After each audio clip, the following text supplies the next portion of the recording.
था गुरु पूर्णिमा का। उस दिन सभी लोग हजारों और लाखों की संख्या में कुबेरेश्वर धाम पधारे। बाबा देवादिदेव महादेव को, शिव जी को अपना गुरु माना। ओगड़दानी त्रिकालदर्शी कैलाशी को अपना गुरु बनाकर अपने जीवन का कल्याण किया। हजारों और लाखों की संख्या में गुरु भक्त यहाँ पहुंचे, शिव भक्त यहाँ पहुंचे। जब शाम का 7 बजे का भोजन बंद हो गया और 7 बजे का भोजन बंद होने के बाद सब लोग जब चले गए, तब रात्रि को 8:03 पर बहुत तेज आंधी और तूफान और पानी आया।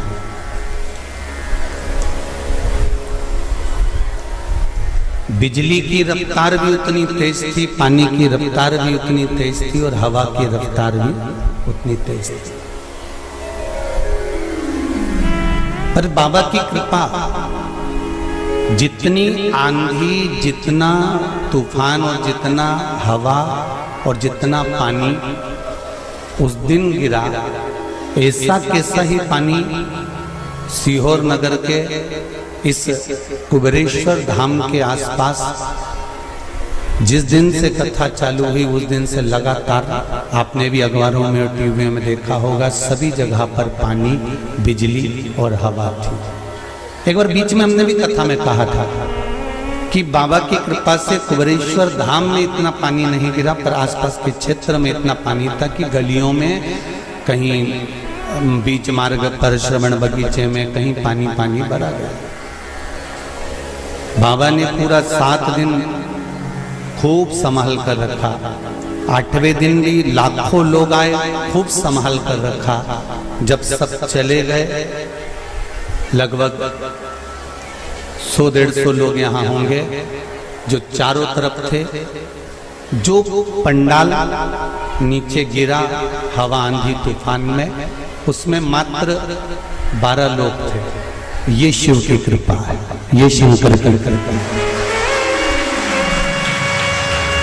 केवल 12 लोग, क्योंकि भोजन तो बंद हो गया था और भोजन का ही पंडाल था।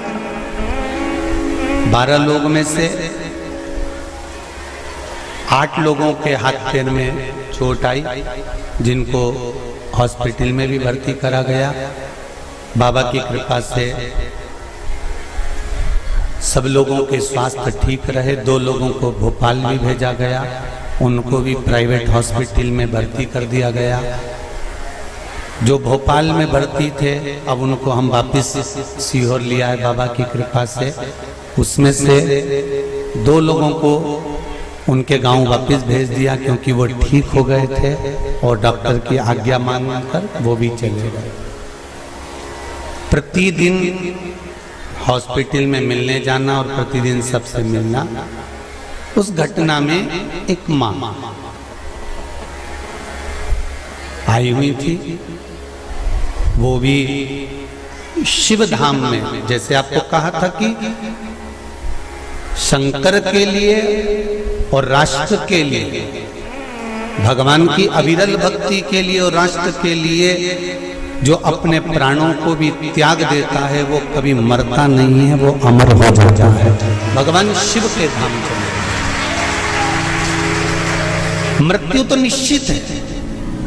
हम बार बार कथा में कहते हैं कि मौत निश्चित है, मृत्यु तो आएगी। 7 ताले में बंद कर दिया गया था राजा परीक्षित को। उसके बाद भी अनार का जो रस जा रहा था, जिस गिलास में जा रहा था, उस गिलास की पैंदी में तक्षक नाग छुपकर चले गया था और उसने डस लिया। जन्म होता है, माता के गर्भ से जब नाल कटती है, नाल कटने के समय पर हमारी मृत्यु की तारीख निश्चित कर दी जाती है कि कितनी बजे, कितने क्षण, कितने पल, कितनी घड़ी और कौन स्थान पर जाकर हमारे प्राण छूटेंगे। मृत्यु आई, बाथरूम से बाहर निकले, पांव फिसल गया, मर गए, एक मौत वो भी होती है। एक एक्सीडेंट हुआ उसमें मर गए, एक मौत वो भी होती है। और एक मेरे अमरनाथ, केदारनाथ, बद्रीनाथ, वैष्णो देवी आदि तीर्थों में कभी कभी ऐसी घटनाएं घट जाती हैं, तीर्थ स्थान पर ऐसी घटना घट जाती है जहां जीव के प्राण चले जाते हैं, तो वो फिर जन्म नहीं ले पाते, परमात्मा की शरणागति को प्राप्त कर लेते हैं। ये अमर तत्व में मृत्यु तो आना है, चाहे आज हम हो चाहे तुम हो। कोई अमर गोटी खाकर जन्मा नहीं है, मृत्यु निश्चित है, आएगी। पर भगवान का भजन करते करते, राम नाम, कृष्ण नाम, शिव नाम लेते लेते हमारे प्राण जब जाएं, भगवान की अविरल भक्ति में जब हमारे प्राण जाएं, तो समझ लो कि ये भगवान की हमको दिया गया अंतिम जन्म है। और इस जन्म के बाद अब हमारा कोई जन्म नहीं, अब हम उस परागति में जाकर पहुंच गए। जो जीवात्मा ने प्राण त्यागे, उनके श्रद्धांजलि के भाव से, और हमारे जितने शंकर के भक्त हैं जिनको बाबा ने खूब आराम से रखा, प्राणों को बचाया। जरा विचार करिए, जो आंधी और तूफान 8:03 पर आया, वही आंधी और तूफान दिन में आ जाता तो कितने लाखों लोग थे। पर शंकर मेरा कुबेर भंडारी साध कर रखा हुआ है।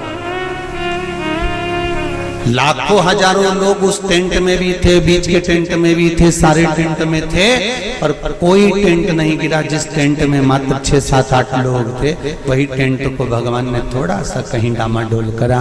पर ये शिव की भक्ति, शंकर की कुछ लीला होगी, जो 8 दिन 10 दिन तक जहां लगातार लोगों का आना जाना, लाखों लोग आकर जाएं और कुछ थोड़े पर निकले, ये शिव कृपा बिना नहीं हो सकता। ये शंकर की साधना। उस मां को श्रद्धांजलि, और भी कहीं कहीं पर कहीं बद्रीनाथ में जलवृष्टि ज्यादा हो रही है, कहीं इटारसी में जलवृष्टि ज्यादा हो रही है, कहीं कहीं नदियां पूर जा रही हैं। उन घटनाओं में भी कई लोग अपने अपने प्राणों का स्मरण कर रहे हैं। ऐसे जीवों को भी और भक्त शीघ्र स्वस्थ हो जाएं और वापिस मेरे कुबेरेश्वर बाबा की कृपा हो जाए, यही सबका स्मरण करते हुए 2 क्षण के लिए शिव नाम सभी जपेंगे और गई हुई जीवात्मा को श्रद्धांजलि भी देंगे और साथ में सबके स्वस्थ होने की कामना करेंगे। भोला सब दुख काटो भोला सब दुख काटो हमारा। शिव शंकर जपो तेरी माला, भोले बाबा जपो तेरी माला। भोला सब दुख काटो भोला सब दुख काटो हमारा। भगवान शंकर से 2 क्षण का स्मरण करते हुए श्री शिवाय नमस्तुभ्यं, श्री शिवाय नमस्तुभ्यं, श्री शिवाय नमस्तुभ्यं, श्री शिवाय नमस्तुभ्यं, श्री शिवाय नमस्तुभ्यं, श्री शिवाय नमस्तुभ्यं, श्री शिवाय नमस्तुभ्यं, श्री शिवाय नमस्तुभ्यं। आओ से गाएंगे। श्री शिवाय नमस्तुभ्यं, श्री शिवाय नमस्तुभ्यं, श्री शिवाय नमस्तुभ्यं, श्री शिवाय नमस्तुभ्यं, श्री शिवाय नमस्तुभ्यं, श्री शिवाय नमस्तुभ्यं, श्री शिवाय नमस्तुभ्यं, श्री शिवाय नमस्तुभ्यं, श्री शिवाय नमस्तुभ्यं, श्री शिवाय नमस्तुभ्यं श्री शिवाय नमस्तुभ्यं श्री शिवाय नमस्तुभ्यं श्री शिवाय नमस्तुभ्यं श्री शिवाय नमस्तुभ्यं श्री शिवाय नमस्तुभ्यं श्री शिवाय नमस्तुभ्यं श्री शिवाय नमस्तुभ्यं श्री शिवाय नमस्तुभ्यं श्री शिवाय नमस्तुभ्यं श्री शिवाय नमस्तुभ्यं श्री शिवाय नमस्तुभ्यं श्री शिवाय नमस्तुभ्यं श्री शिवाय नमस्तुभ्यं श्री शिवाय नमस्तुभ्यं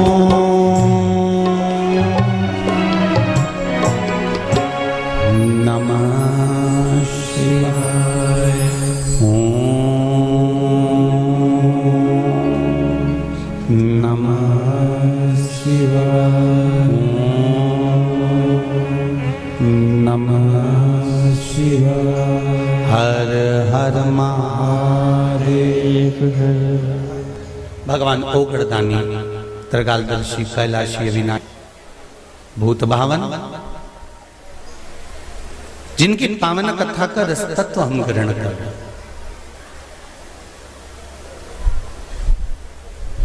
श्रावण शिव महापुराण की कथा है। आपको कथा में कहा था कि श्रावण के महीने में मेरे देव आदिदेव महादेव की दुगनी भक्ति, मतलब एक लोटा जल नहीं, कितना 2 लोटा जल शिव को समर्पित करते। जा रहे हैं सब 2 लोटा जल बाबा को समर्पित करते। मेरे भोले तेरा सहारा है, मेरी नैया का तू किनारा है। श्रावण शिव महापुराण की कथा में गंगा और पार्वती की मूल तत्वता, जैसे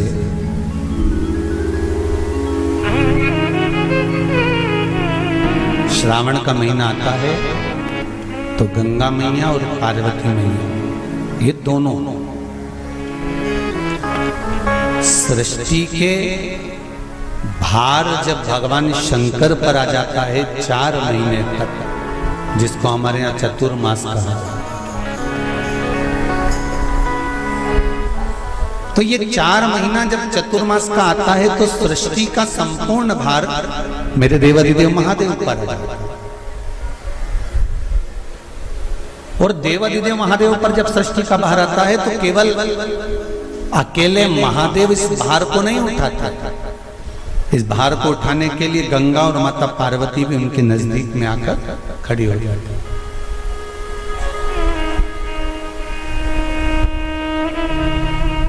देखिए बड़ा सुंदर संवाद, ध्यान रखिएगा जरा श्रावण शिव महापुराण की कथा का।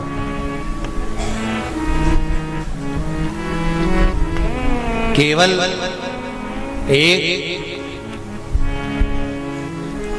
पुरुष का कार्य नहीं है परिवार का भार उठाने का, केवल एक पुरुष का भार कर्तव्य नहीं कि परिवार का भार केवल पुरुष उठाए।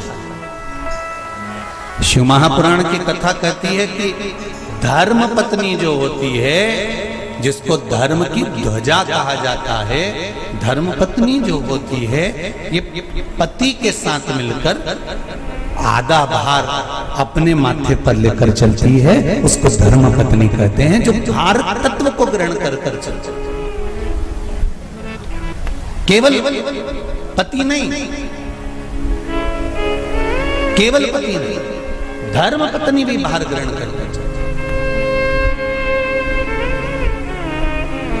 शंभु शरणे पड़ी मांगो घड़ी रे घड़ी, दुख काटो दया कर न दर्शन आपको, दया करी न दर्शन आपको।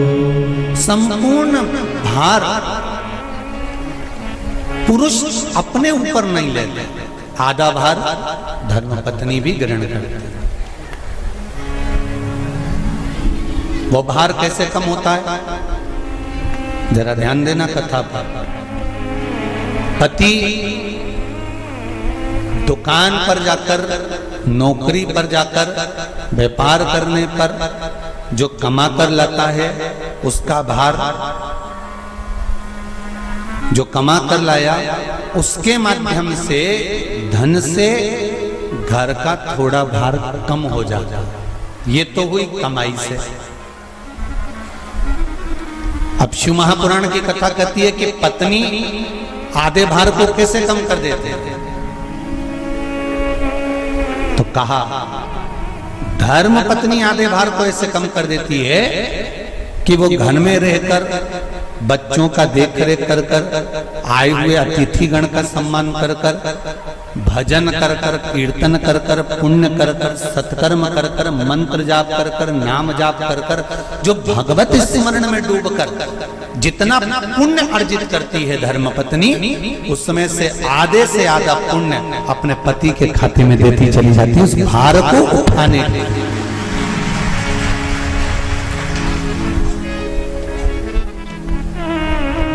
उस भार को उठाने में आधे से आधा भार धर्मपत्नी अपने व्रत, अनुष्ठान, मंत्र, साधना, तप, उपवास आदि के माध्यम से काटती।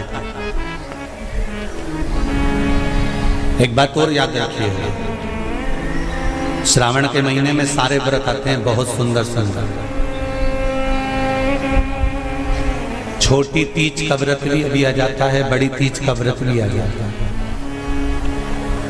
दुबे जी, छोटी तीज भी आएगी, बड़ी तीज भी आएगी, और अच्छे से अच्छे व्रतों का क्रम रामकिशोर जी बीच बीच में श्रावण, भादो, कुंवार, कार्तिक में आते रहे। ये 4 महीना जो व्रत आते हैं, इन व्रतों की मूलता क्यों कही गई है? ये सारे व्रत चतुर्मास के अंतर्गत ही आते हैं, इन व्रत को बाद में भी आ जाना चाहिए, पर नहीं। मूल जो व्रत हैं, पूजन है, अनुष्ठान है, देवी देवताओं के जो पूजन के भाव बताए, कोई चतुर्मास में बताए। इसका कारण क्या है? क्यों चतुर्मास के व्रत की महत्वता होती है? तो कहा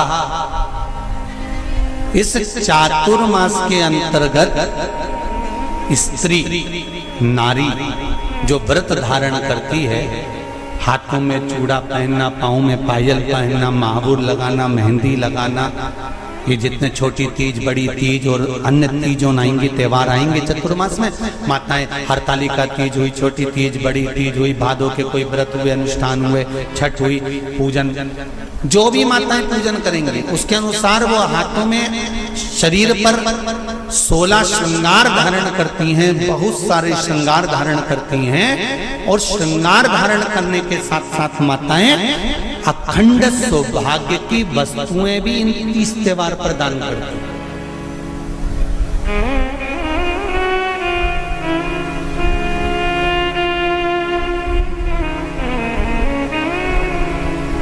जो अखंड सौभाग्य की सूचक,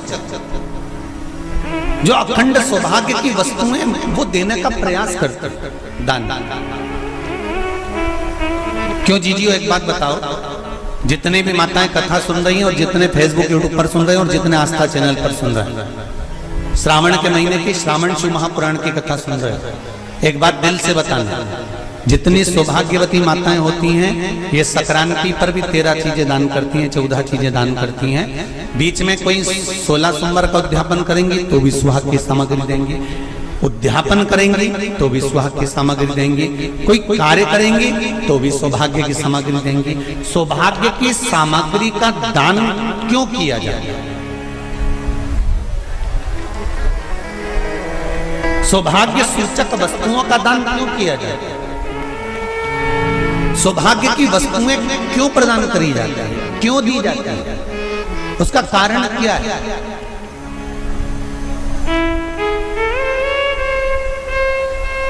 क्यों देते हैं? महाराज,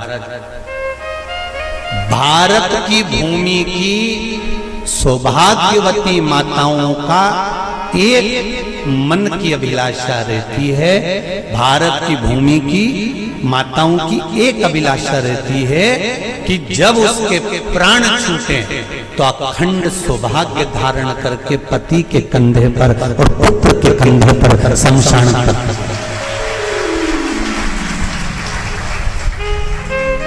ये भारत की भूमि की माताओं की सोच है, उनके मन का संकल्प, उनके मन का भाव। और विदेश की माताओं का क्या संकल्प होता है? महाराज, भारत का एक संत विदेश गया और भारत के संत जब विदेश गए तो वहां पर एक मां, एक स्त्री पति की कब्र के पास में बैठकर पंखा कर रही थी। भारत के संत को बड़ा दुख हुआ, देखो हमारे यहाँ की माताएं तो पति के साथ सती हो जाती हैं, हमारे भारत की भूमि की माताएं तो पति के साथ सती हो जाती हैं, पर ये तो विदेश की माताएं तो भारत की माता से भी बढ़कर है कि पति मर गया, कब्र के अंदर है तो भी पंखा कर रही हैं। ये तो इनसे भी बड़ी है, भारत की माता से भी बड़ी ये विदेश की माता। तो भारत के संत से रहा नहीं गया और भारत के संत ने जाकर पूछ लिया विदेश की माता से, माँ जी एक बात बताओ, हमारे यहाँ पति के साथ पत्नी सती हो जाती है, वो प्रथम गिनती में आती है, पर तुम तो उससे भी बड़ी हो कि पति मर गया उसके बाद भी उसकी कब्र को पंखा कर रही हो। इतने में विदेश की माता ने कहा, मैं पति को पंखा नहीं कर रही, हमारे यहाँ नियम है जब तक पति की कब्र नहीं सूख जाए हम दूसरी शादी नहीं कर सकते, इसलिए पंखे से सुखा रहा।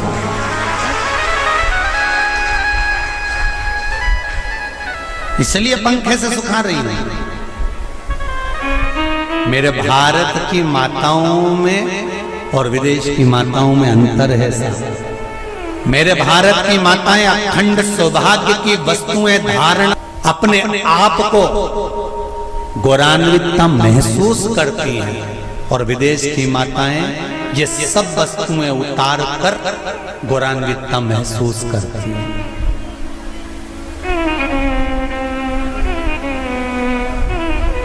क्यों देते हैं चूड़ी का दान, क्यों देते हैं बिंदी का दान, क्यों देते हैं अखंड सौभाग्य का दान? किस महाराज?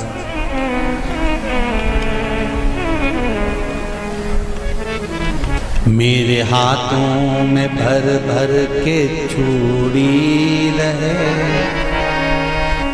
मेरे हाथों में भर भर के चूड़ी और मैया कोई काम नहीं, मेरे मस्तक पे चमकती चूनर रहे, मेरे मस्तक पे चमकती चूनर और मैया कोई काम नहीं, मेरी मांगों में भर भर के सिंदूर रहे, मेरी मांगों में भर भर के सिंदूर रहे और मैया कोई कामना नहीं, मेरे पाँव में बिछुड़ी का जोड़ा रहे, एक बिछुड़ी नहीं, कितनी? 2, 3, 4, 5, एक एक पाँव में जोड़े से बिछुड़ी होना चाहिए, केवल एक नहीं, सिंगल नहीं। वो तो आजकल का फैशन हो गया महाराज, जो केवल एक बिछुड़ी धारण कर लो उसी में फैशन दिखे। श्रावण की शिव महापुराण की कथा कहती है जब बेटी को विदा करा जाता है और पहली बार बेटी के पांव में जब बिछुड़ी डाली जाती है तो वो बिछुड़ी भी अलग अलग नहीं होती, उस बिछुड़ी के जोड़ को चेन से एक दूसरे से बंधा हुआ होता। बोला सही है कि गलत है? जितने आस्था चैनल पर कथा सुन रहे हैं, जितने फेसबुक पर सुन रहे हैं, यूट्यूब पर सुन रहे हैं, सुन लेना कि मेरे भारत की माताओं का जब पाणी ग्रहण संस्कार किसी बेटी का होता है, उसके पांव में जब पहली बार बिछुड़ा पिनाया जाता है, बिछुड़ी पिनाई जाती है, तो वो बिछुड़ी भी एक दूसरे से बंधी हुई होती है, चेन से बंधी हुई होती है। उसको अलग अलग वाली बिछुड़ी शादी के मंडप में नहीं पिनाई जाती। क्यों? जैसे ये बिछुड़ी एक दूसरे से पांव में बंधी हुई है, तुम्हारी जिंदगी अंतिम श्वास तक ऐसी ही बंधी की बंधी रहे, यही वर्णन है। वो तो अब माताओं ने थोड़ा सा फैशन चेंज कर दिया, अब पांव में ज्यादा बिछुड़ी नहीं पहनती, गड़ती है, चुभती है, एक बिछुड़ी धारण है। महाराज पर नहीं, बिछुड़ी भी दो हो, जोड़े से। हमारी माताएं, भारत की भूमि की जो माताएं हैं, ये चूड़ी भी हाथ में पहनती है तो जोड़े से पहनती है। बोलो जैसा सही है कि गलत है? एक अकेली चूड़ी माताएं हाथ में धारण नहीं करती हैं। अगर भारत की भूमि की संस्कारित माताएं हैं और भारत की भूमि की सभ्यता और संस्कृति को जानती है तो अकेली चूड़ी नहीं, जोड़े की चूड़ी पहनेगी, 2 चूड़ा डालेगी, 4 डालेगी, 12 डालेगी, पर सिंगल नहीं, अकेले। और सरल भाषा में समझ लो, हमारे यहां ठेले पर लेने जाओ तो जो केले अपन खाते हैं वो भी सिंगल नहीं देते, उसको भी जोड़े से दिया जाता है। 2 दूं की, 12 दूं की, आधी दर्जन दूं की 1 दर्जन दूं। अब अंदाजा लगाइए, हमारे यहां देने का भी एक भाव है। श्रावण के महीने की शिव महापुराण की कथा, जिसका नाम है श्रावण शिव महापुराण की कथा, ये कहती है कि पार्वती जी ने और गंगा जी ने ये चतुर्मास में जितना सौभाग्य का दान दिया है, उनके बराबर दुनिया का कोई व्यक्ति इतना सौभाग्य का दान नहीं दे सकता जो माता गंगा और पार्वती दोनों दान दे रहे हैं।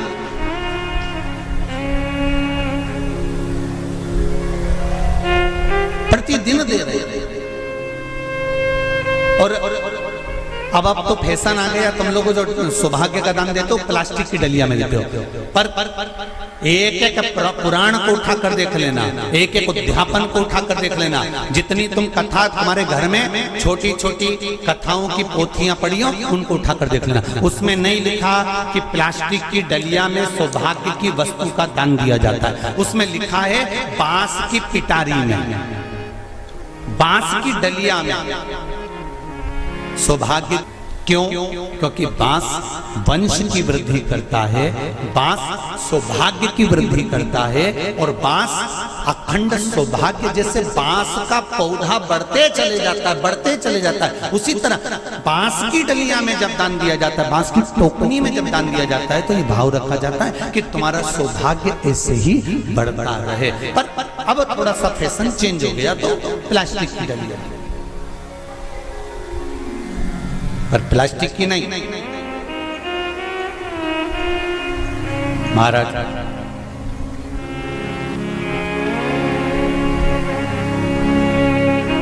शिव तत्व की ओर चल। शंभु शरणे पड़ी मांगू घड़ी रे घड़ी, दुख काटो दया करी दर्शन आपको। तो गंगा मैया और पार्वती मैया चतुर्मास के अंतर्गत जो त्योहार पड़ता है, चतुर्मास के अंतर्गत जो व्रत पड़ते हैं, ये किसी दूसरे के नहीं है। तीज का व्रत माता पार्वती का, छठ का व्रत माता पार्वती का, चतुर्थी का व्रत माता पार्वती का, ये सारे व्रतों की शुरुआत गंगा और पार्वती ने अपने बल से। बोलो हर हर महादेव। ये अपने बल से बनाना, अपने बल से।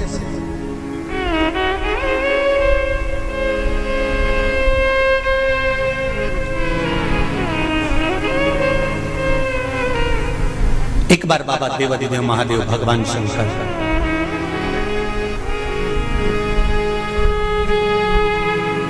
भोलेनाथ नंदी को लेकर निकले।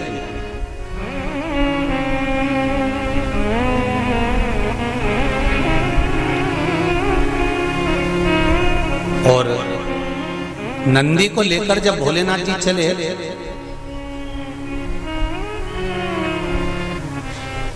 बीच मार्ग में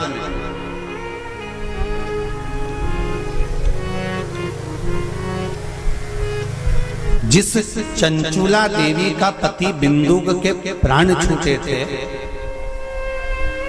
और जो चंचुला देवी माता पार्वती की सेवा में लगी हुई थी, वो चंचुला देवी का दर्शन भगवान शंकर को और शंकर भगवान का दर्शन चंचुला देवी को।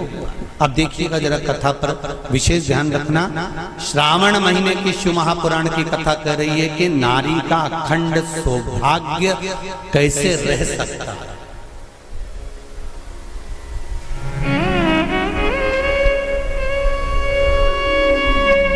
अपने घर के बच्चों को, अपने घर की बेटियों को, बेटों को, अपने घर की बहुओं को, अपने परिवार को कैसे एकजुट कर कर एक साधना में रखा जा सकता है, वो शिव महापुराण।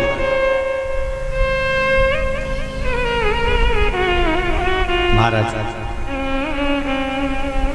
बीच में चंचुला देवी दिखी, नंदी पर बैठे बाबा भोलेनाथ चल चल चल, और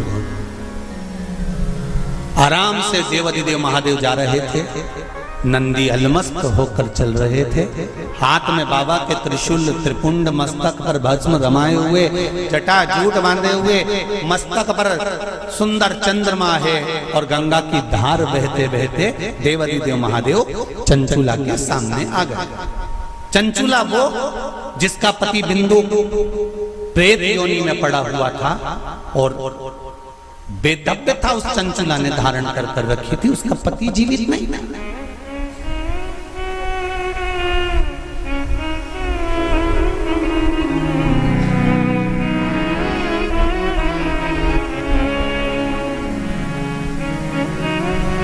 हाथ जोड़े चंचुला देवी ने,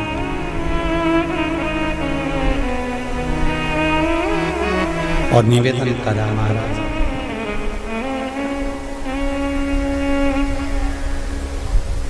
हे भोलेनाथ, हे त्रिकालदर्श, हे शिव, अरे वो काशी रेवण वाले की,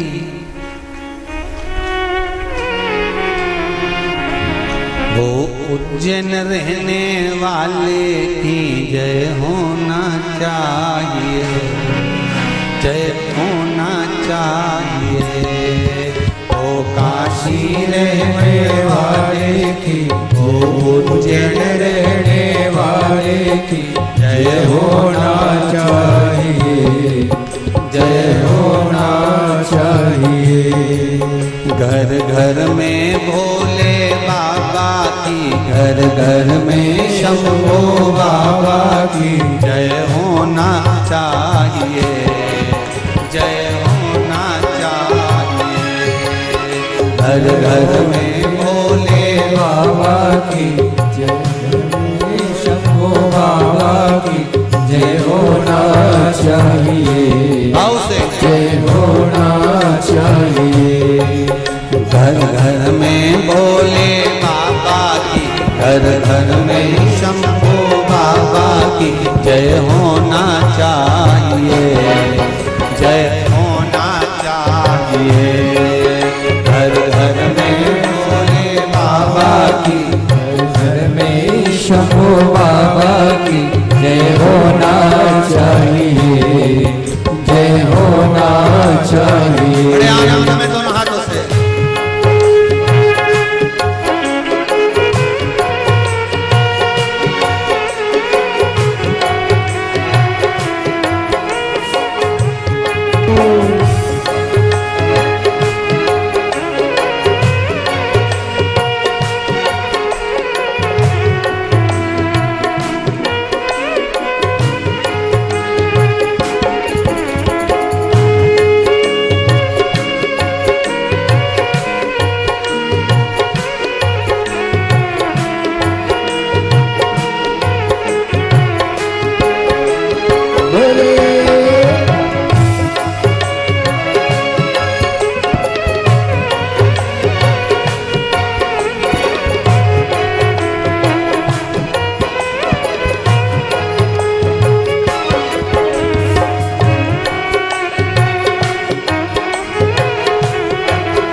शंभो।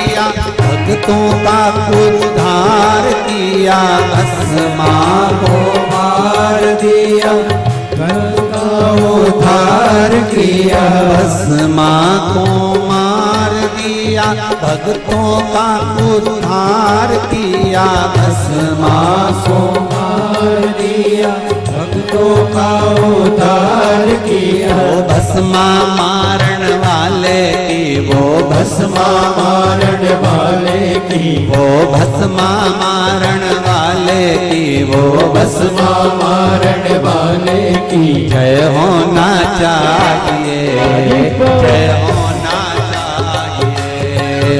वो भस्मा मारण वाले की जय होना चाहिए, जय होना चाहिए।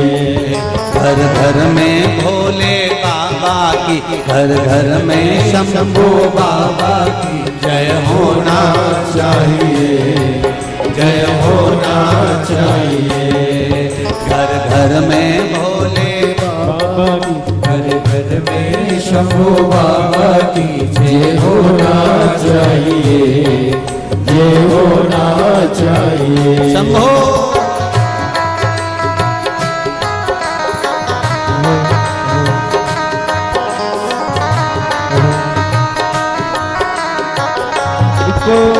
हरि बोल।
भक्तों का उद्धार किया, तारका को मार दिया, भक्तों का उद्धार किया।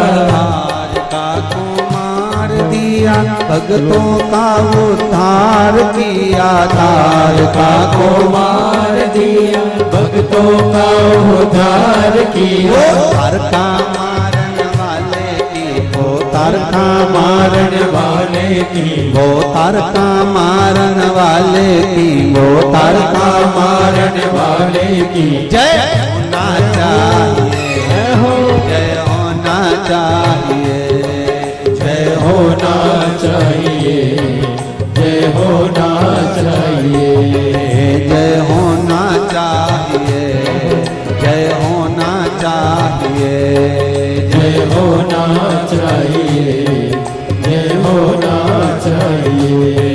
घर घर में भोले बाबा की, घर घर में भोले बाबा की, घर घर में शंभू बाबा की, घर घर में शंभू बाबा की जय होना चाहिए, जय होना चाहिए, जय होना चाहिए, जय होना चाहिए, ओ जय होना चाहिए, जय होना चाहिए, जय होना चाहिए, जय होना चाहिए, जय होना चाहिए, जय होना चाहिए, ओ जय होना चाहिए, जय होना चाहिए। हार हार महादेव है। भगवान शिव का जय हो महाराज, उसकी कृपा बिना संसार में कोई कार्य नहीं। मूल मंत्र का स्मरण करेंगे। बाबा देवाधिदेव महादेव से प्रार्थना करेंगे कि हे भोले बाबा, हे शंभु बाबा, हे कैलाशी, हे अविनाशी, हे उघड़दाना, हमारे मन की मनोरथ को पूर्ण करें। श्री शिवाय नमस्तुभ्यं, श्री शिवाय नमस्तुभ्यं, श्री शिवाय नमस्तुभ्यं, श्री शिवाय नमस्तुभ्यं, श्री शिवाय नमस्तुभ्यं। शिव महापुराण का ये मूल मंत्र है। शंकर भगवान की पुराण तुम्हारे सम्मुख में है, भले आस्था चैनल पर कथा सुन रहे हो, फेसबुक यूट्यूब पर सुन रहे हो, चाहे एक वरेश्वर बाबा की पावन धरा पर ऑनलाइन शिव महापुराण की कथा को श्रवण कर, जहां बैठकर सुन रहे हो वह दिल से बाबा से अपने मन की बात इस मंत्र को बोलने के बाद अवश्य कह देना चाहिए, उससे विनती अवश्य करना चाहिए। तेरा ही दिया मैंने खाया पिया है, तेरा शुक्रिया है, तेरा शुक्रिया है। दिल से कहो, हम तेरे भरोसे पर कथा सुन रहे हैं, हम तेरे सहारे सुन रहे हैं और तुझे साधना है। और ये साधता भी वही है, कोई दूसरा नहीं साध सकता। महाराज तलवार के घाव को सुई पर निकाल देता है वो मेरा शंकर ही हो सकता है, इसके सिवाय कोई दूसरा नहीं।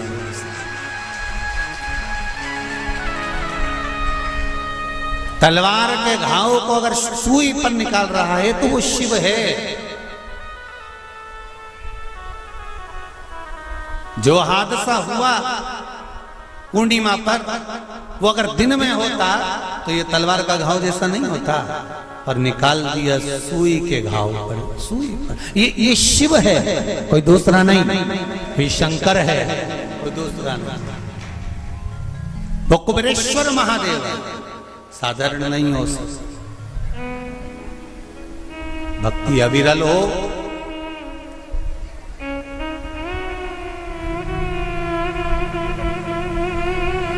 चारों तरफ लोगों ने कह दिया, कोई कहे 50 चले गए, कोई के 20 चले गए, कोई के 40 चले गए, कोई के ऐसा हो गया, कोई कहे वैसा हो गया।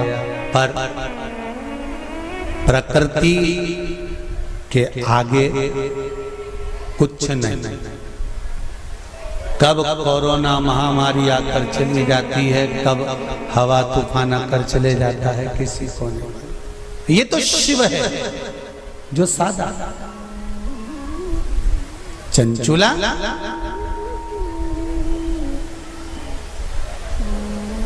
आपने मेरा मार्ग क्यों रोक दिया? भगवान देवाधिदेव महादेव ने पूछा।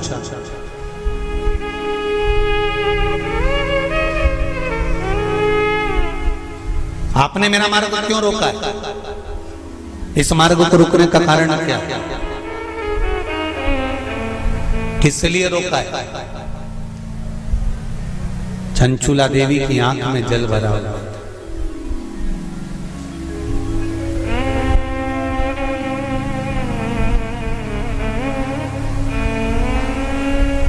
मैं बेधब्य हो गई हूं, वापिस जाना है। जिस लोक में मेरा पति रहता है मुझे उस लोक में जाना है। शंकर भगवान ने एक बात बड़ी सुंदर कही चंचुला देवी को, आपको मालूम है? चंचुला,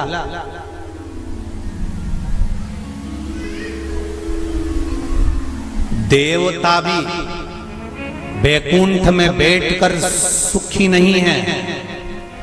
देवता कहते हैं कि मेरे भोले के पास कैलाश धाम पर मुझे जाना है और मेरे शंकर के पास मुझे रहना है। और तुम कहती हो कि प्राण त्यागने के बाद मुझे पति के धाम को जाना है। चंचुला जी कहती हैं, प्रभु मैंने भी कोई ऐसा पुण्य का कार्य तो नहीं करा कि मैं बैकुंठ जाऊं। तो इससे अच्छा है मेरा पति जो चोरी करता था, छल करता था, बेईमानी करता था, कपट करता था, प्रपंच करता था, और वो जिस जगह पर है, बोले वो नरक में है, कहां है, मैं तो उसके पास में जाना चाहता हूं। शंकर भगवान ने कहा कि चंचुला तुम मृत्यु लोक में आई हो और पृथ्वी पर आने पर तुम्हारा पति प्रेत योनि में पड़ चुका है, तो क्या तुम प्रेत योनि में जाना पसंद करोगे? ध्यान देना रे भाई, अगर कोई भूत बन गया, प्रेत बन गया, तो तुम भी भूत प्रेत बनना पसंद करोगे क्या? अरे बोलो तो जम के, नहीं ना। तुम क्या करना पसंद करोगे कि अगर कोई भूल से भी भूत बन गया है, प्रेत बन गया है, शिव महापुराण की कथा कहती है अगर बिंदु का प्रेत योनि में चला गया है तो तुम्हारा फर्ज है, अगर परिवार का कोई सदस्य अगर प्रेत योनि में पड़ा हुआ है तो उस प्रेत योनि से मुक्त कराकर परमात्मा के चरणों में जाकर रख देना, ये परिवार के सदस्य का कर्तव्य बनता है। इसलिए चंचुला देवी, तुम्हारा पति प्रेत योनि में है, तुम प्रेत योनि में जाने का विचार मत करो। चंचुला देवी, तुम तो एक काम करो कि वो पति प्रेत योनि से छूट जाए, उसके लिए क्या करा जाए वो विचार करा जाए। जैसे श्रीमद् भागवत कथा में आता है, आत्मदेव नाम का ब्राह्मण जिसके घर में संतान नहीं, पुत्र हुआ, धुंधकारी नाम रखा, सखी के घर से लेकर। धुंधकारी के प्राण छूटे, प्रेत योनि में चले गया। गौकर्ण को मालूम पड़ा कि मेरा भाई प्रेत योनि में पहुंच गया है, तो गौकर्ण ने तर्पण आदि क्रिया करना प्रारंभ करी, भजन करना प्रारंभ करा, कीर्तन करना प्रारंभ करा, स्मरण करना प्रारंभ करा, मंत्र जाप करना प्रारंभ करा। और गौकर्ण ने उस मंत्र जाप के बल पर, उस भागवत कथा के बल पर, भगवान के बल पर, भगवत भजन के बल पर अपने भाई को प्रेत योनि से मुक्त करा दिया। एक बात आपको पहले भी कथा में कही है, आज फिर कह रहा है।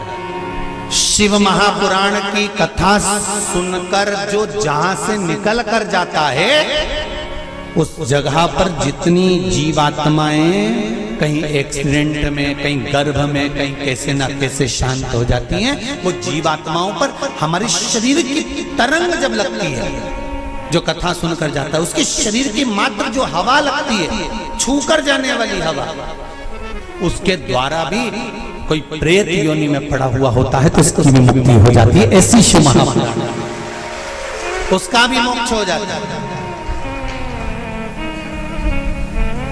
इसलिए ऋणमुक्तेश्वर महादेव मंदिर उज्जैनी में लिखा हुआ है कि शिव महापुराण एक पीढ़ी को या 7 पीढ़ी को नहीं तारती। शिव महापुराण की कथा 71 पीढ़ी को तार देती है। वो शंकर की पावन कथा है, ये साधारण नहीं। शिव महापुराण की कथा सुनकर जाते जाते जाते जाते जिस मार्ग में जितने जीव हैं उनका कल्याण।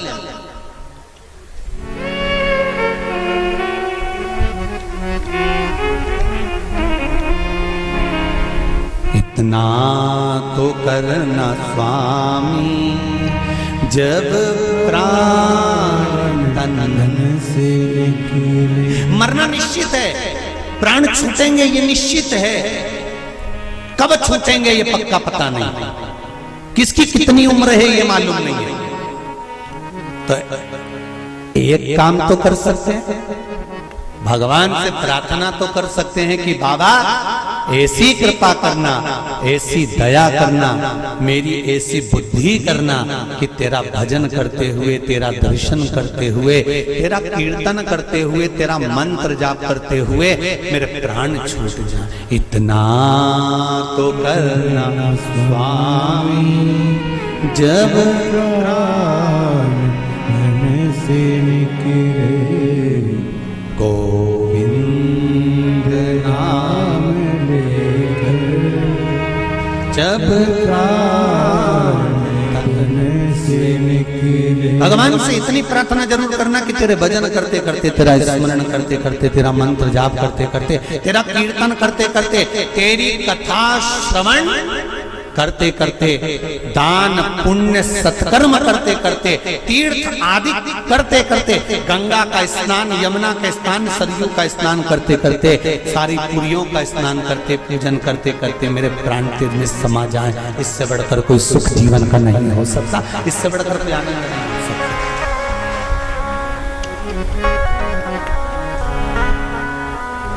पलंग पे मत पटक जाना भोलेनाथ, कोई शरीर में ऐसा रोग मत दे देना कि बार बार बार बार बार बार शरीर को फाड़ा जा रहा है, काटा जा रहा है, बार बार। ये निकालो जांच के लिए मुंबई पहुंचाओ, ये निकालो जांच के लिए दिल्ली पहुंचाओ, ये निकालो जांच के लिए पुणे पहुंचाओ, जांच के लिए चेन्नई पहुंचाओ। ऐसा शरीर मत कर देना कि शरीर को काट काट काट काट और पलंग पर पड़ा हुआ है, सड़ रहा है और जा नहीं रहा। बाबा इतनी कृपा कर देना, पलंग पर मत पटकना, चलते फिरते तेरा भजन करते करते तेरे धाम को चली जाऊं, इससे बढ़कर कोई सुख नहीं होगा। तेरे धाम को चली जाऊं, इससे बड़ा जाना निश्चित, पर तेरे भजन के बल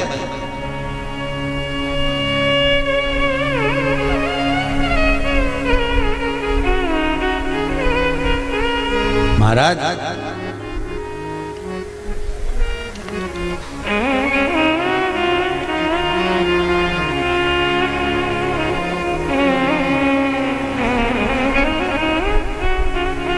चंचुला देवी से भगवान शंकर कह रहे हैं कि तुम कहती हो कि मेरे प्राण छूट कर मैं पति लोक में जाऊं, जहां पर मेरा पति रह रहा है।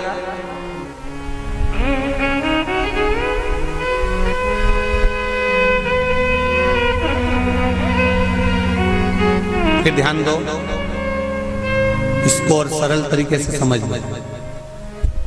पति मदिरा की दुकान पर बैठ रहा है और पत्नी अपनी सास से कह दे मैं तो वही रहूंगी जहां मेरा पति रह गया है।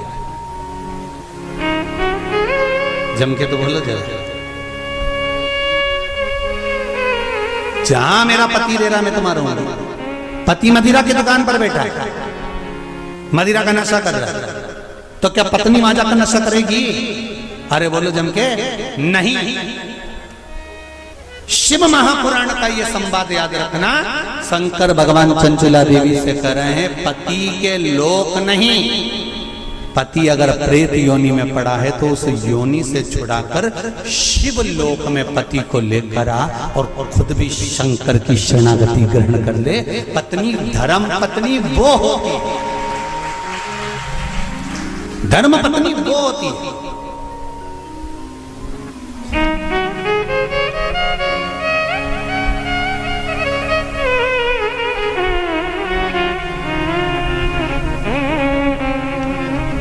नहीं,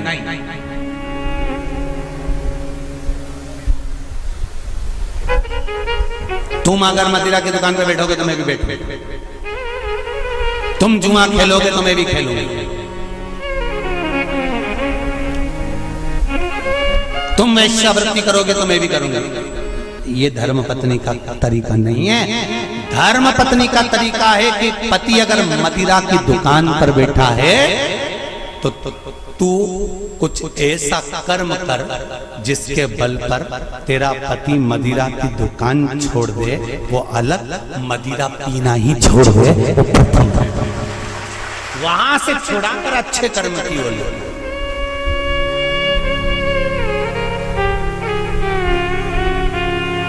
ये दुबे जी भी बैठे हैं कथा में, और ये बोरबन जी भी बैठे होंगे महाराज, और ये सत्यता की बात कर रहे हैं हम, दुबे जी को भी और रामकिशोर जी।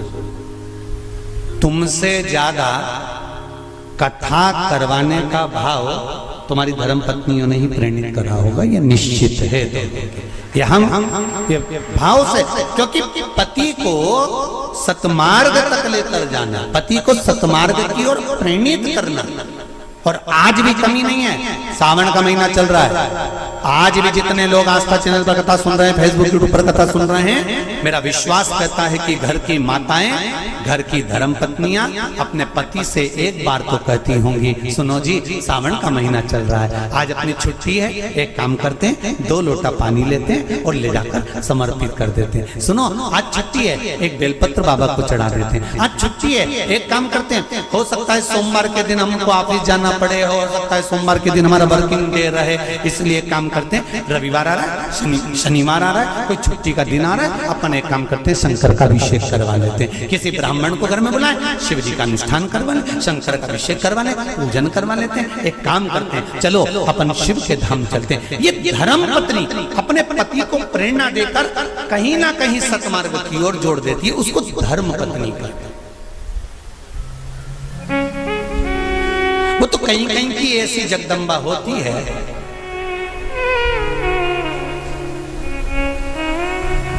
पति अगर गलत भी करता है ना तो वो कभी नहीं कहती कि तुमने गलत काम कर कर, क्योंकि वो सोचती नहीं है ना, वो तो अच्छा है। मेरे माता पिता ने शादी कर दी तुम्हारे साथ, तुम मदिरा की दुकान पर बैठ रहे हो कि वेश्यावृत्ति कर रहे हो कि मांसाहार कर रहे हो कि क्या कर रहे हो, उसको कोई मतलब नहीं, वो तो लगी, उसे कोई मतलब नहीं कि ये कहां जा रहा है कि क्या कर रहा है। पर जो दिल से चाहता है, धर्म पत्नी अगर पति को हृदय से, उसका नाम ही धर्म पत्नी है, हमने पत्नी नहीं बोला, हम धर्म पत्नी करे, धर्म पत्नी होगी। पति अगर गलत कर रहा होगा तो उसको मार्ग से खींच कर लेकर,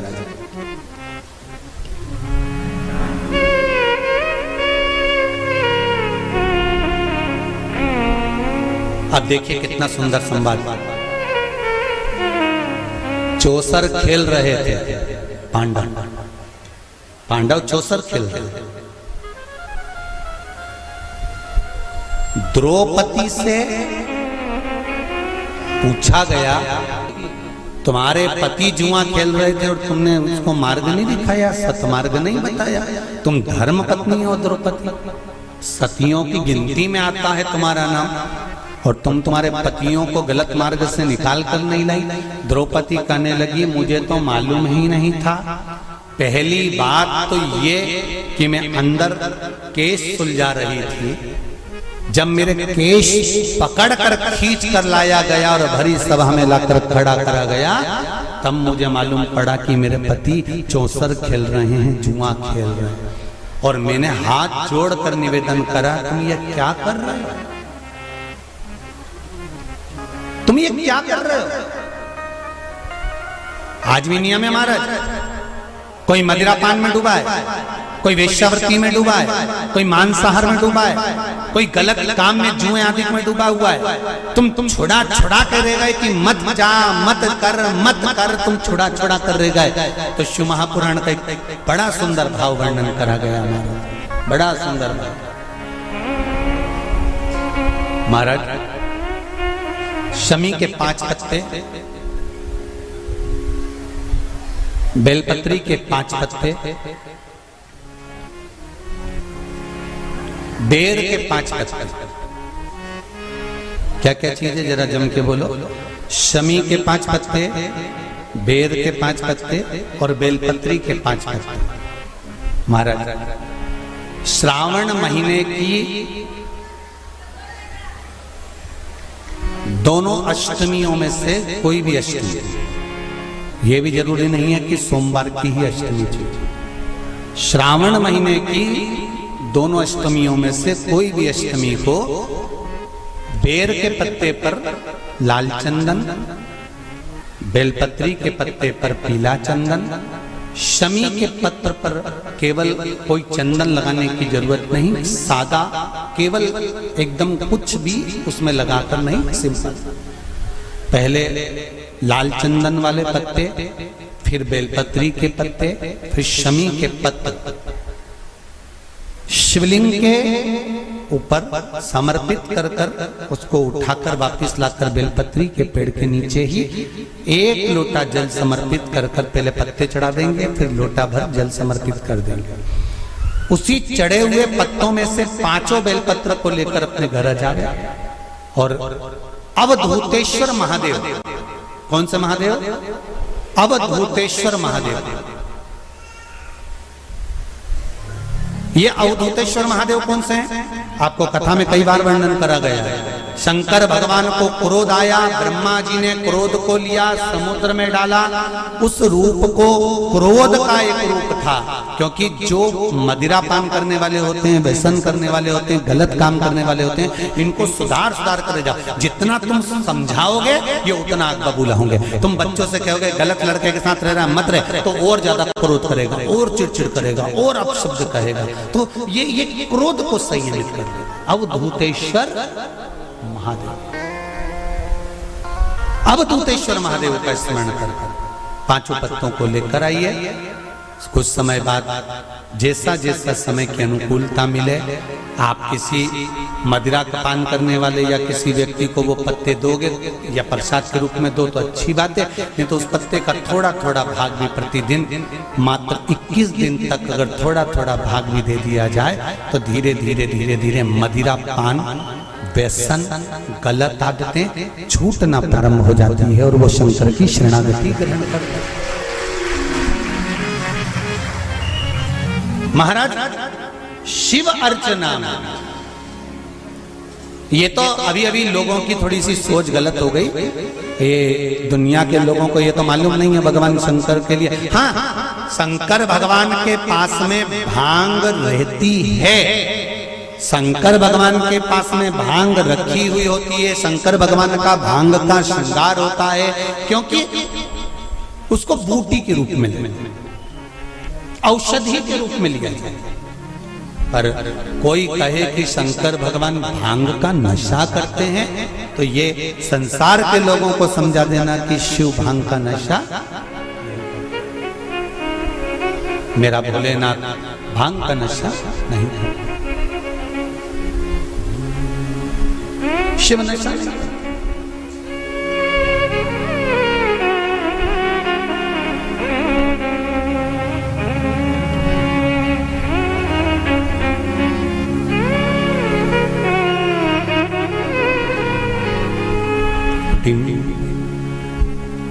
महाराज शिव भांग का नशा, ओघड़ी,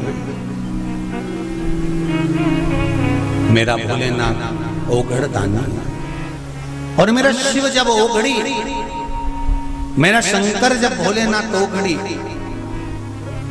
जितनी वस्तुओं को धारण करता है ये सब औषधि के रूप में प्रयोग में है, सब औषधि।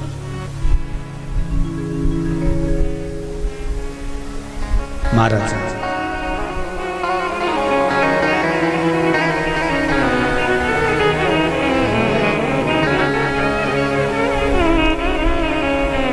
डिम डिम डमरू बजावेला हमार जोगिया, ओ हमार जोगिया। डिम डिम डमरू बजावेला हमार जोगिया, हमार जोगिया। डिम डिम डमरू बजावेला हमार जोगिया, ओ हमार जोगिया। डिम डिम डमरू बजावेला हमार जोगिया, हमार जोगिया। आओ से प्रेम से दोनों हाथों से टिम डमरू बजावेला हमार जोगिया, ओ हमार जोगिया। टिम टिम डमरू बजावेला हमार जोगिया, हमार जोगिया। ओ हमार जोगिया, ओ हमार जोगिया, ओ हमार जोगिया, वो हमार जोगिया। टिम टिम डमरू बजावेला हमार जोगिया, ओ हमार जोगिया। टिम टिम डमरू बजावेला हमार जोगिया, हमार जोगिया। जय हो।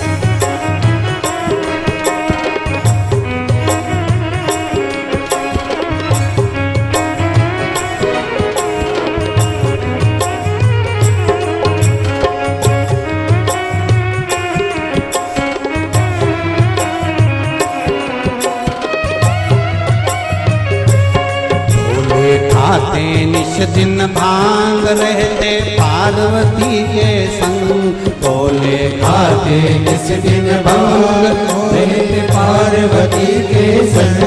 बोले खाते निश दिन भंग रहते पार्वती के संग, बोले खाते निस दिन भांग रहते पार्वती के संग। बोले खाते निश दिन भंग रहते पार्वती के संग, बोले खाते निस दिन भंग रहते पार्वती के संग। भंग में भस्म रमावे लारे हमार जोगिया, ओ हमार जोगिया। अंग में भस्म रमावेला हमार जोगिया, हमार जोगिया। टिम टिम डमरू बजावेला हमार जोगिया, ओ हमार जोगिया। टिम टिम डमरू बजावेला हमार जोगिया, हमार जोगिया। ओ हमार जोगिया, ओ हमार जोगिया, ओ हमार जोगिया, ओ हमार जोगिया। टिम टिम डमरू बजावेला हमार जोगिया, ओ हमार जोगिया। टिम टिम डमरू बजावेला हमार जोगिया, हमार जोगिया। आओ से दोनों हाथों से।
बेल की सवारी चंदा सोहे लारी लारी बसा बेल की सवारी चंदा सोहे लारी लारी बसा बेल की सवारी चंदा सोहे लारी लारी लारी बसा बेल की सवारी चंदा सोहे लारी लारी बसा बेल की सवारी चंदा सोहे लारी लारी बसा बेला की सवारी चंदा सोहे लारी लारी धार गंगा के बहावेला हमार जोगिला ओ हमार जोगिला धारा गंगा की बहावेला हमार जोगिया ओ हमार जोगिया ढिम ढिम डमरू बजावेला हमार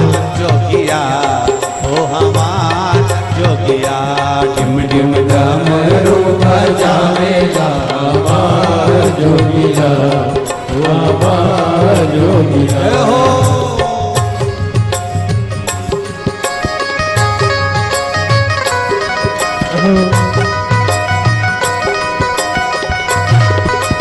जय हो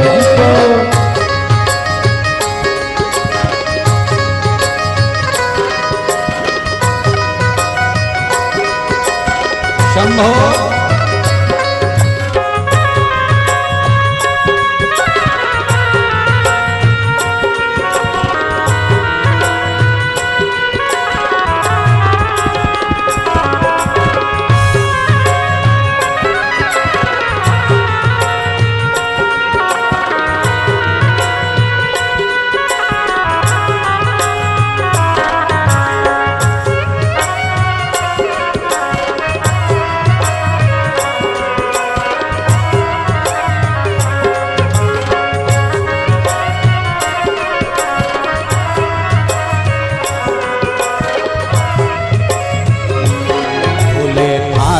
निज दिन भंग रहते पार्वती के संग बोले खाते निस दिन भंग रहते पार्वती के संग बोले खाते निज दिन भंग रहते पार्वती के संग बोले खाते निस दिन भंग रहते पार्वती के संग अंग भस मीरा वाले हमार जोगिया हो हमार जोगिला अंग भस मीरा आवेला हमार जोगिया हमार जोगिया ढिम ढिम डमरू बजावेला हमार जोगिला हो हमार जोगिया ढिम ढिम डमरू बजावेला हमार जोगिया हमार जोगिया ढिम ढिम डमरू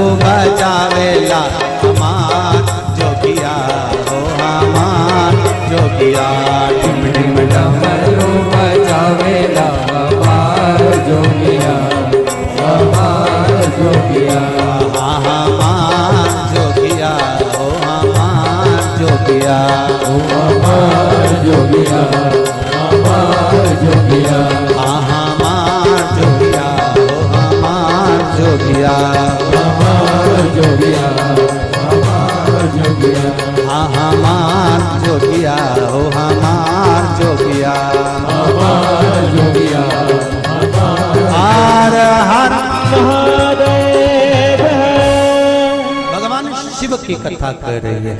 पार्वती मैया शिव जी के संग है। द्रौपदी 5 पतियों को देख कर कहती हैं कि तुमने ये गलत कर दिया। उनको नहीं मालूम। और महाराज श्री शिवाय नमस्तु श्री शिवाय नमस्तु श्री शिवाय नमस्तु श्री शिवाय नमस्तु हर हर महादेव।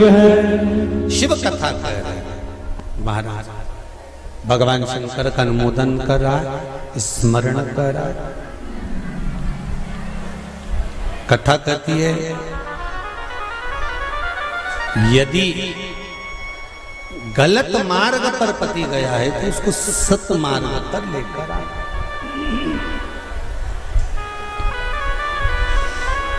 सतमार्ग की ओर लाने का प्रयास करें। चंचुला देवी, आपका पति प्रेत योनि में पड़ा हुआ है और आप कहती हो कि प्रेत योनि में मुझे जाना है, पति के लोक में मुझे जाना है, ये श्रेष्ठ नहीं। गलत मार्ग पर कोई चला गया है तो उसको सतमार्ग पर खींच कर लाने का काम किसका है? जम के बोलो जरा। धर्म पत्नी का है कि अगर पति गलत मार्ग पर चले गया तो उसको खींच कर लिया।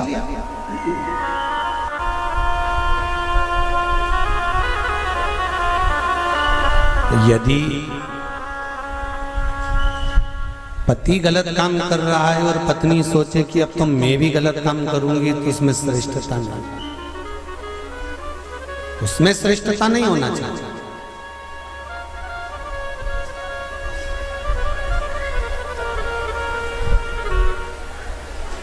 अब मेरे उघड़दानी मेरे भोलेनाथ ने कहा, चंचुला, तुम्हारा पति प्रेत योनि में पड़ा हुआ है। केवल एक धर्म पत्नी ऐसी होती है जो पति को प्रेत योनि से भी छुड़वा सकती है।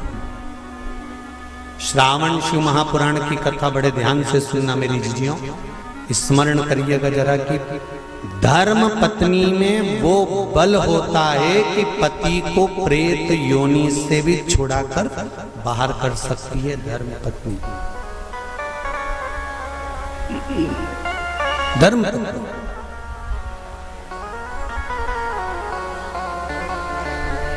अब चंचुला देवी ने पूछा, मैं क्या करूं?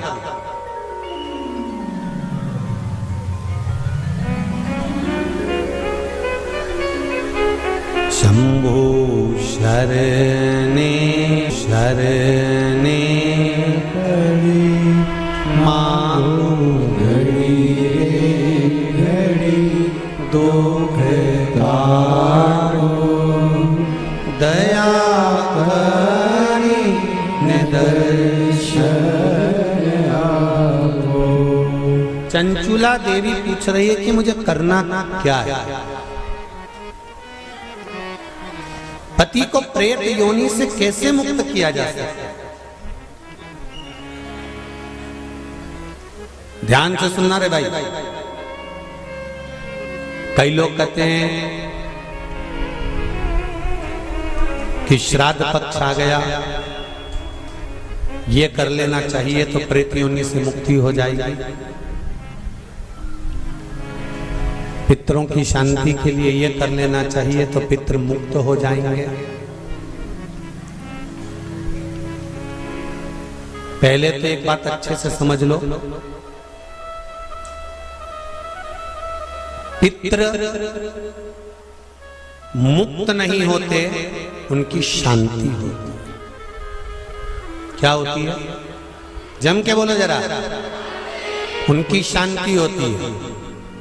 जब आप किसी तीर्थ में स्नान कर रहे हो, जब आप किसी तीर्थ में हो, स्नान कर रहे हो, पुण्य कर रहे हो, सत्कर्म कर रहे हो, भजन कर रहे हो, कीर्तन कर रहे हो, मंत्र जाप कर रहे हो, तो उसका एक अंश, एक भाग हमारे पूर्वजों के खाते में, हमारे पितरों के खाते में जाता है,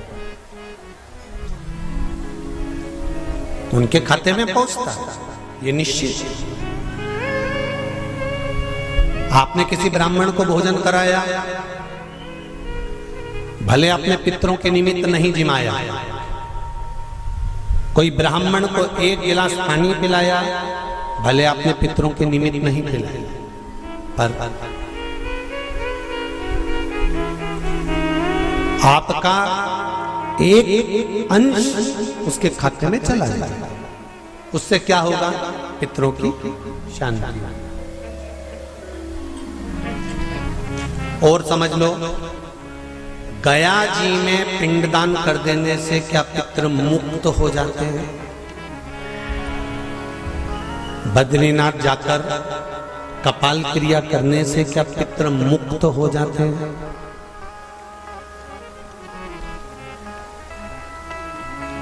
भाई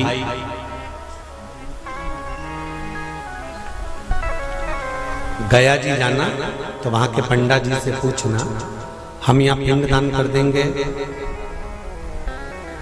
तो क्या वो मुक्त हो गए?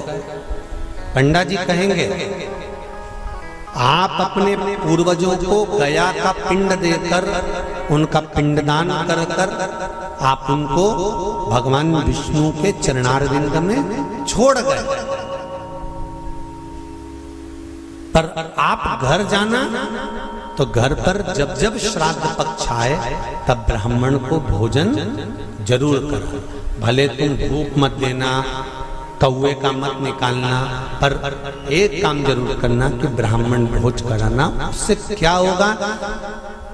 16 श्राद्ध में जब हमारे पितरों को, हमारे पूर्वजों को पितृलोक से छोड़ा जाता है तो वो सबसे पहले जिस घर में रहे होते हैं, जहां उनका पिंड घर में दिया होता है, जहां रहे होते हैं, सबसे पहले वो वहां आते हैं, सबसे पहले वहां आएंगे। और अगर तुमने उनकी तिथि पर, उनके वार पर अगर आपने भोजन करा दिया है तो उनकी मुक्तता नहीं, उनकी शांति हो जाती है।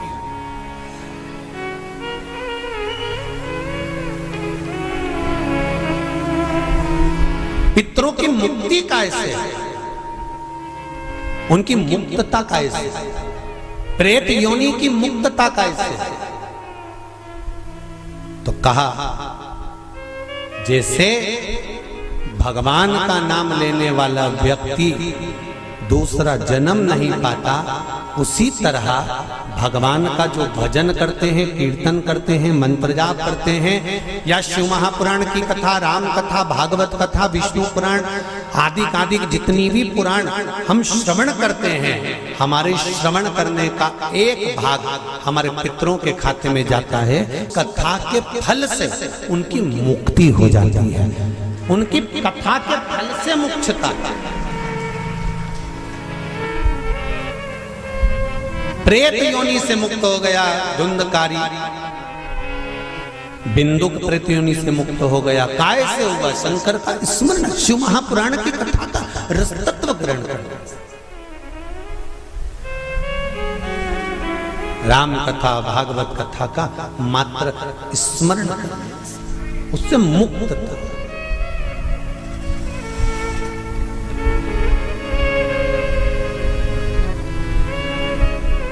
श्राद्ध पक्ष में चाहे चातुर्मास के अंतर्गत श्रावण का जो महीना चल रहा है, इस श्रावण के महीने में आप जो भगवान शंकर को 2 लोटे से जल चढ़ा रहे हो, 2 लोटे नहीं हो, घर में 2 कलश नहीं हो, तो कलश के ऊपर एक कटोरी भी रख कर लेकर 2 कटोरी से आपने अगर जल समर्पित करा है, इसका एक अंश हम पहले भी कथा में कह कर आए हैं कि आप शंकर भगवान को जब जल चढ़ाते हो, शंकर भगवान को जब जल समर्पित करते हो, उसका एक अंश घर में रहने वाले प्रत्येक मनुष्य के, प्रत्येक जीव के खाते में चला जाए।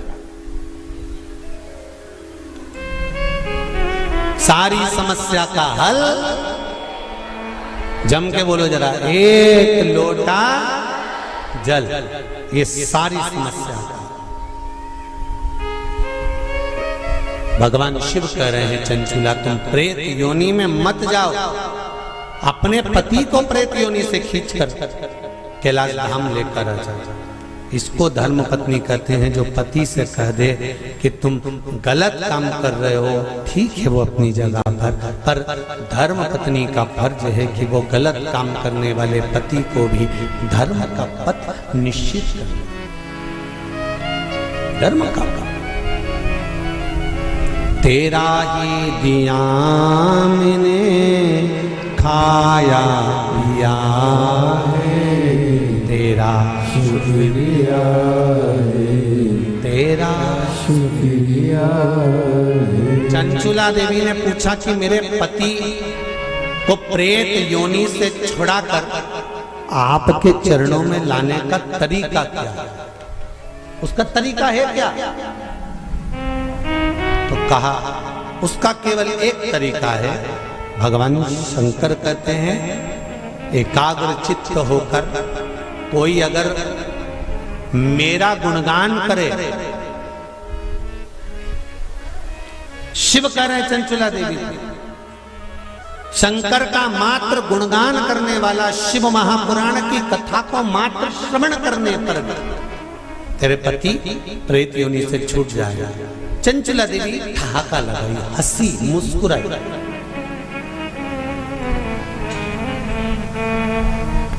हंसी चंचुला देवी।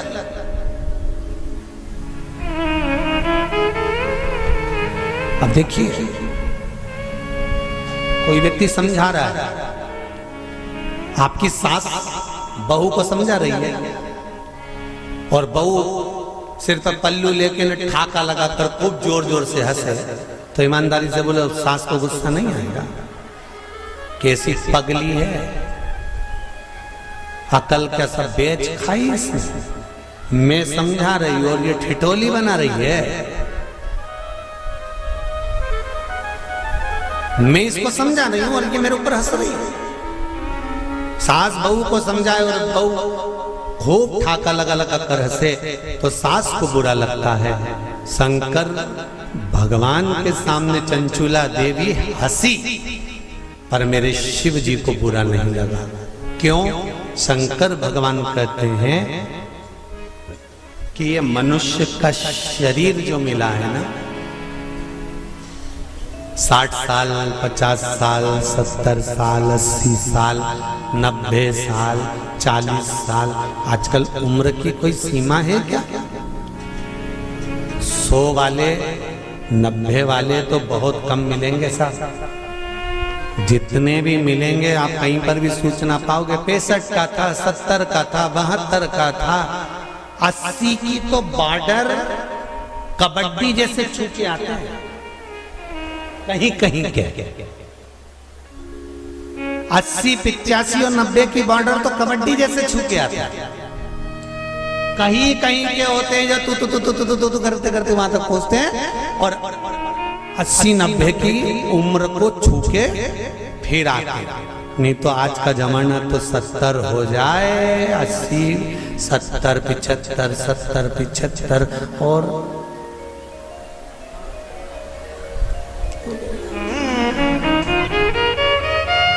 और बीच में कोरोना जैसा आ गया तो फिर तो 75 भी जाने लगे। 35, 40, 42, 45 और अभी भी देखो, आप देखिएगा जो कोरोना महामारी में जो बुढ़े बुढ़े लोग हैं ना, कई बुजुर्ग लोग आज भी सेफ हैं और उन्हीं के पड़ोस में रहने वाला कोई 33 साल का, कोई 40 साल का, कोई 45 साल का, कोई 50 साल का, उन्हीं के पड़ोस में रहने वाला। और कई कई बूढ़ी बूढ़ी माताएं तो आज भी कह देती हैं, भगवान हमको उठा देता, इनको बेचारे को बचा देता। भगवान भी मन में सोच रहे, डोकरी को कौन ले जाए? अरे भाई, हंसते हंसते मृत्यु भी उसकी आती है जो शंकर का उपासक होता है, भगवान का भजन करने वाला। हंसते हंसते मृत्यु भी उसी की आती है जो शिव का उपासक है। नहीं तो इंजेक्शन बॉटल और शरीर सड़ रहा है, पड़ा है। बउओं ने 4 बार गोबर लीप के गीता जी सुना के नीचे सुला दिया, 3 बार गंगा जल भी पिला दिया, पर डोकरी फिर बोली चाय लिया, तो पीते से उसका कर तो फिर उठते हुए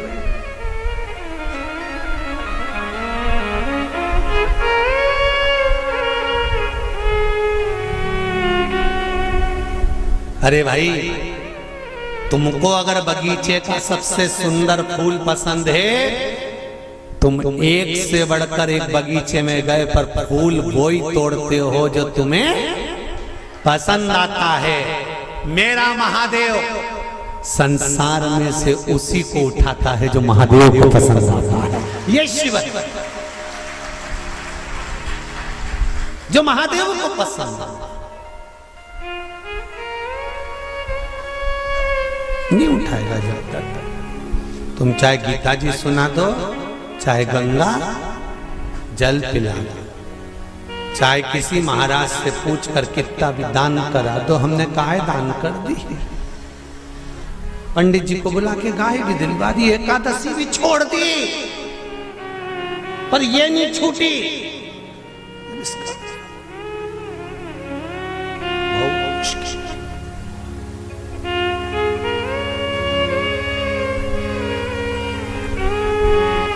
चंचुला ने ठाका लगा दिया, नंदी पर मेरे भोलेनाथ है, मेरे शंकर नंदी पर विराजमान। और जो चंचुला देवी हंसी ना, शंकर जी प्रसन्न हो गए।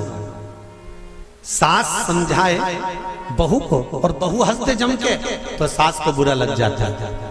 मेरे महादेव को मुस्कुराने वाले पसंद हैं, वो कभी बुरा नहीं मानता कि कौन हंसा, उसको मुस्कुर। इसलिए आपको कथा में कहा, आपके पास में अगर एक लोटा जल नहीं है, बेलपत्र नहीं है, आपके पास में चावल का दाना नहीं है, फूल नहीं है, तो क्या कहा था, शंकर जी के मंदिर में जाना और उसको देखकर एक स्माइल कर कर मुस्कुरा कर भी आ जाना। शंकर जी भी समझेंगे इतना दुख इसकी जिंदगी में है, तो वो भी मुस्कुरा रही है, तो पार्वती जी भी कह देगी चिढ़ा रही है। काय का मुस्कुरा रही है, वो चिढ़ा के कह रही है कि दुख तुमने दिया है तो मिटाओगे भी तुम, इसलिए मैं मुस्कुरा रही हूं कि मेरे दुख को मिटा देना। जैसी प्रसन्न होकर मैं आई हूं तुम्हारे मंदिर में, ऐसी प्रसन्न कर कर भेजना, ऐसी प्रसन्न।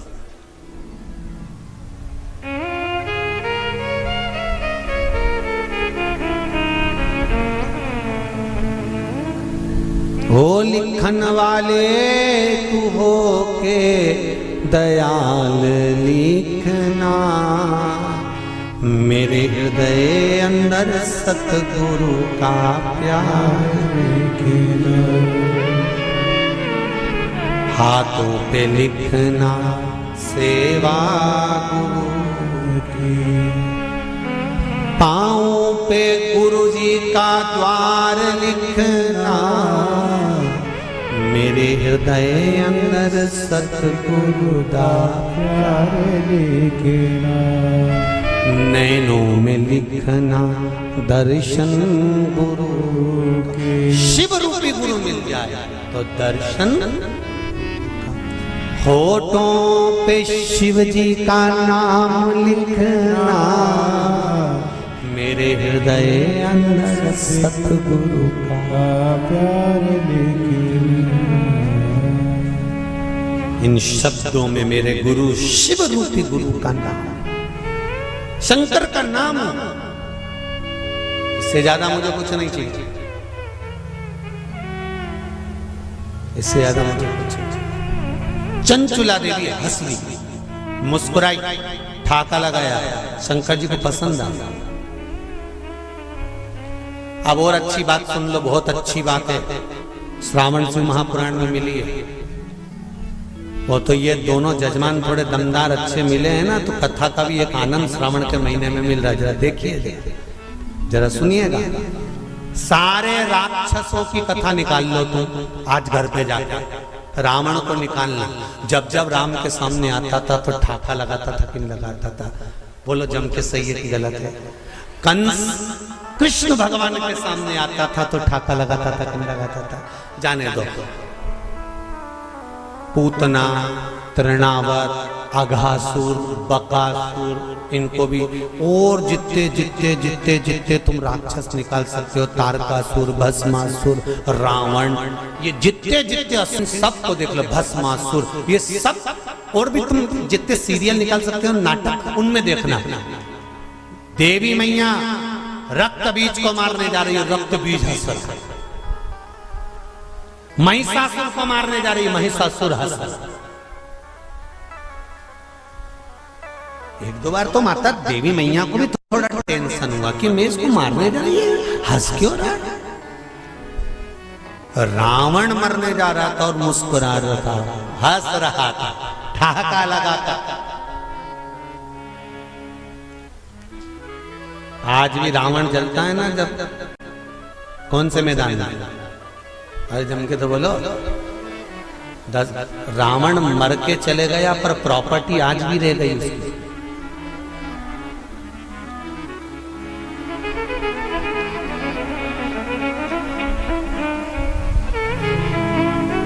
रावण चला गया था पर पूरे भारत में प्रॉपर्टी आज भी रावण के नाम से है। तुम्हारे जिस नगर से तुम आए हो वहां पे आज भी मैदान का नाम, जरा जम के बोलो, दशहरा मैदान। तुम्हारे यहाँ राम जी की प्रॉपर्टी, राम जी को सिद्ध करने में सालों लग गए थे, अयोध्या मेरी है। और रावण लंका में रहने के बाद भी भारत में के चले गए, दशहरा मैदान मेरा है। तुम्हारे नगर में कोई राम मैदान है? अरे बोलो तो जब, कृष्ण मैदान है? नहीं, पर पूरे भारत की भूमि पर हर गांव नगर शहर में एक मैदान जरूर मिले, दशहरा मैदान। इसलिए तो रावण हंसता था, मुस्कुराता, प्रसन्न होता, आनंदित होता। तो किसी ने रावण से पूछा, क्यों रे तू तो निपट गया, फिर प्रॉपर्टी भारत में क्या कर रही थी? रावण जहां जले उसका नाम दशहरा मैदान। राम जी का आज तक कोई मैदान नहीं कि राम मैदान, दशहरा। रावण से पूछा गया कि ये तेरा मैदान आज तक क्यों है? रावण बोला, ये मेरे मुस्कुराने का कमाल है। ये मैं जो मुस्कुराता था ना, उसमें मेरा भोलेनाथ कायल हो जाता था। बस इसीलिए कहते मुस्कुराने में सब कुछ छुपा हुआ, सब कुछ।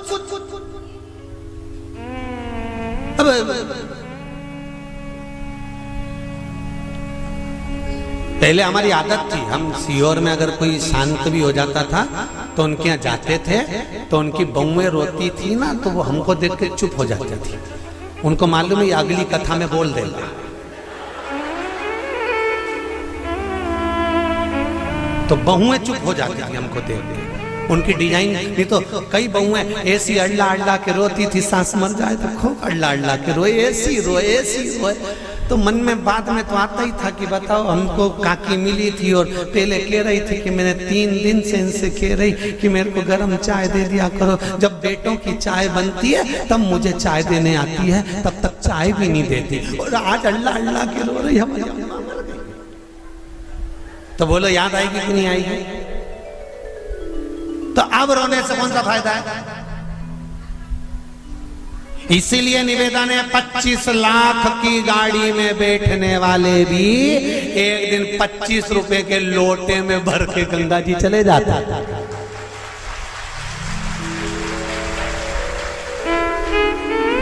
अकड़ में तो रहना नहीं। 25 लाख की गाड़ी में बैठकर घूमने वाले भी 25 रुपए के लोटे में भरा जाएंगे, इसकी कोई गारंटी नहीं है जीवन की। इसलिए चंचुला देवी ठहाका लगाकर हंसी, शंकर को पसंद आया, मेरे भोलेनाथ को प्रसन्नता।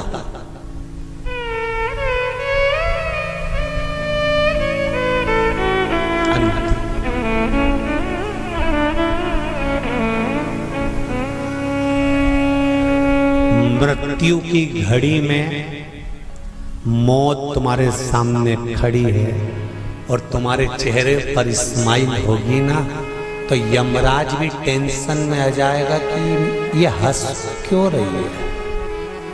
तुम रास्ते से निकल कर जाओ, एक प्रैक्टिकल छोटा सा करके देखना, तुम रास्ते से निकल कर जाओ, जाते जाते जाते जाते थोड़ा सा मुस्कुरा कर चले जाओ, तो 4-6 दुकान वाले टेंशन में रहेंगे। बोलो सही है कि गलत है? 4-6 दुकान वाले टेंशन में रहेंगे। हंसा क्यों, ये हंसा क्यों, ये हंसी क्यों, क्या काम है? मृत्यु की सैया पर प्राण छूट रहे और तुम्हारे मुस्कुराहट है। और मुस्कुराहट किस चीज की है? अंत समय प्रभु आना पड़ेगा, वचन दिया तो निभाना पड़ेगा। आए ना आए प्रभु कुटुंब कबीला, अंत समय आना पड़ेगा। कोई आए ना आए, अंत समय पर मेरा महादेव आए। अंत समय पर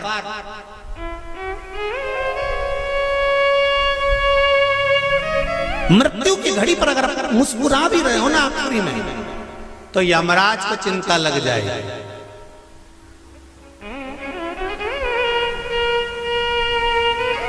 और सरल समझ लो, लिफाफा देने स्टेज पे चढ़े दूल्हा दुल्हन को, और उन दोनों को देख के एकदम जम के हंसते, दोनों टेंशन में जाए। दो पत्नी पति से कहे,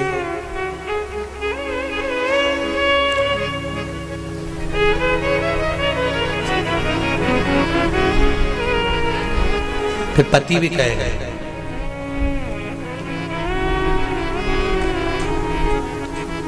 फिर धीरे से कानाफूसी होगी, ये हंसा क्यों?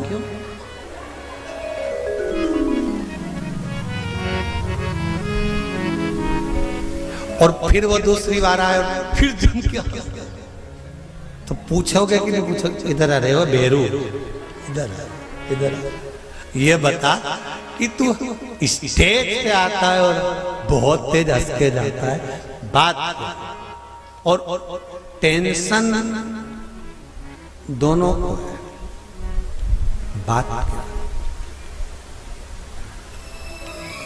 रसगुल्ला खाते खाते भी पत्नी उस टेंशन में पड़ी रहेगी और पति से पूछेगी तुम्हारा दोस्त इतनी तेज क्यों हंसा था? सही बताना। पति पत्नी को गुलाब जामुन पहले बता, वो हंसा क्यों, ठाका क्यों लगाया?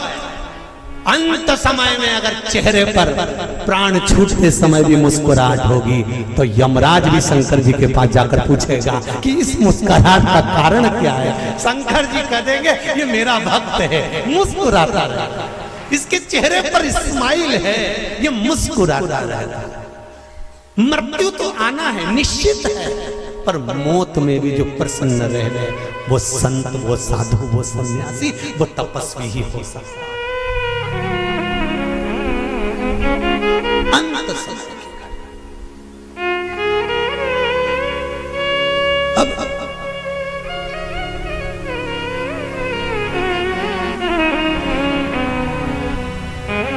शिव जी को टेंशन नहीं हुआ, शंकर भगवान को बड़े प्रसन्न हुए। शिव जी ने कहा सोचा मन में इतना अच्छी बात है, आज चंचुला मुस्कुराई है, ठाका लगाकर हंसी है। चंचुला से पूछा तो क्यों हंसी है, तेरे हंसने का कारण क्या है, मुस्कुराने का कारण क्या है?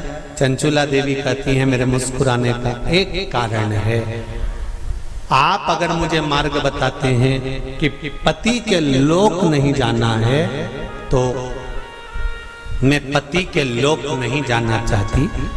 ये बताओ कि मेरे पति को इस कैलाश पर आपके चरणों में कैसे लाया जा सकता है? शंकर भगवान ने कहा मेरे पास लाने का सबसे सुंदर तरीका है भगवान की भक्ति में डूब जा, अर्थात जो तेरे हृदय में बैठा है, राम तुम्हारे हृदय में है तो राम की भक्ति करो, कृष्ण हृदय में बैठा है तो कृष्ण की भक्ति करो, माँ अंबिका तुम्हारे हृदय में बैठी है माता की भक्ति करो, और शंकर अगर तुम्हारे हृदय में बैठा है तो शिव की भक्ति करो। चंचुला देवी कहने लगी मैं कहाँ किसको ढूंढने जाऊंगी, बैकुंठ में भगवान विष्णु है, ब्रह्मलोक में ब्रह्मा है, इंद्रलोक में इंद्र है, पर पृथ्वी पर मृत्यु लोक में तो मेरा देवाधिदेव महादेव है, तो इसी से मेरा पाला है, तो इसी का नाम क्यों नहीं जपना?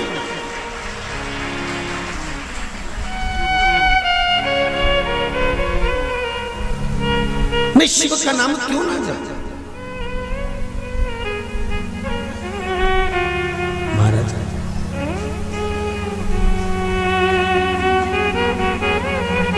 मेरे भोले तेरा सहारा है,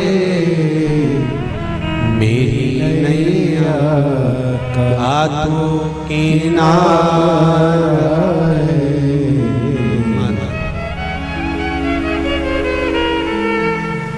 भोलेनाथ दया करना, मैं तेरे भरोसे